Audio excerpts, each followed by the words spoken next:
আলাইকুম, আপনারা সবাই কেমন আছেন? আজকে আমি আপনাদের সাথে শেয়ার করব চিংড়ি মাছের ভর্তার রেসিপি। আয়েশাস হোম টেস্টে আপনাদের স্বাগতম। এই যে দেখুন, এখানে আমি একটু লবণ আর সামান্য পরিমাণ হলুদ দিয়ে চিংড়িটাকে ভালো করে ভেজে নেব। চিংড়িটা আমি বেশি কড়া করব না, চিংড়িটা হালকা একটু ভাজবো। যেহেতু আমি চিংড়িটা ব্লেন্ডার করব, তার কারণে আমি হালকা একটু ভেজে নেব। বেশি ভাজলে আপনার চিংড়ির স্বাদটা অনেকটাই কমে যায়। এই পর্যায়ে আমরা চিংড়ি মাছ ভাজা শেষ। এই সেম তেলে আমি 5 টুকরো রসুন ভেজে নেব।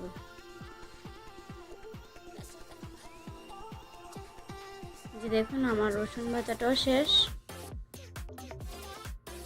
আমি অফ স্ক্রিনে পেঁয়াজটাও তেলের মধ্যে ভেজে নিয়েছি। এখানে দেখুন, আমার সবগুলো উপকরণ আমি নিয়ে নিয়েছি।